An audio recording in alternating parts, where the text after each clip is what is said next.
السلام علیکم ورحمۃ اللہ وبرکاتہ۔ بات چل رہی تھی کہ عمل کوئی بھی ہو سنت کے مطابق ہو تو وہ عمل قابل قبول ہوگا۔ اس پر میں ایک حدیث محل استشہاد پیش کرنے چلا ہوں۔ کچھ صحابہ محبوب نبی صلی اللہ علیہ وسلم کے پاس آئے، آ کر انہوں نے سوال کیا آقا کے اعمال کے بارے میں۔ تو اماں کی عائشہ رضی اللہ تعالی عنہا نے بیان فرمایا کہ ہاں، میرے سر کے تاج کے عمل یہ تھے۔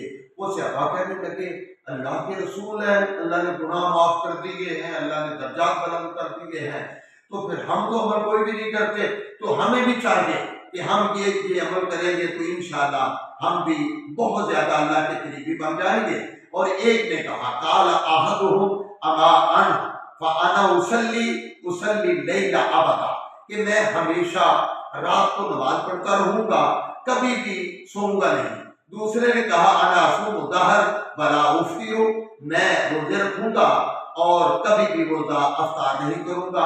اور ایک نے کہا انا اعتزل النساء فلا اتزوج ابدا، میں عورتوں سے الگ تھلگ رہوں گا اور کبھی بھی شادی نہیں کروں گا۔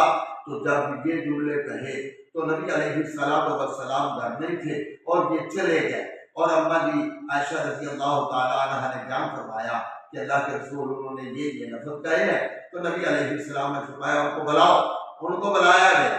تو نبی علیہ السلام نے فرمایا انتم الذین قلتم کذا و کذا، تم وہی ہو، تم نے اس طرح لفظ کہے۔ اما واللہ انی لاخشاکم للہ واتقاکم لہ، اے میرے صحابہ، میں تم سے زیادہ اللہ سے ڈرنے والا ہوں، میں تم سے زیادہ اللہ کے قریبی ہوں، لیکن یاد رکھیے لیکن اصوم و افطر، میں روزے رکھتا بھی ہوں، افطار بھی کرتا ہوں، واصلی بارقد، میں سوتا بھی ہوں، نماز بھی پڑھتا ہوں، واتزوج النساء، میں نے عورتوں کے ساتھ شادی بھی کی ہے، فمن راغب عن سنتی فلیس منی، جس نے میری سنت سے منہ پھیر لیا اس کا ہمارے ساتھ تعلق بھی نہیں ہے۔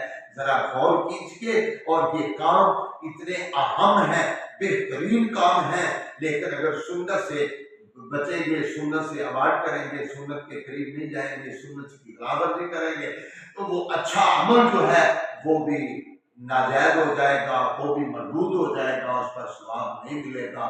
تو اس لیے ہمیں چاہیے کہ ہم محبوب نبی صلی اللہ علیہ وسلم کے نقش قدم پر چلیں۔ اللہ مجھے اور آپ سب کو آمن بنائے۔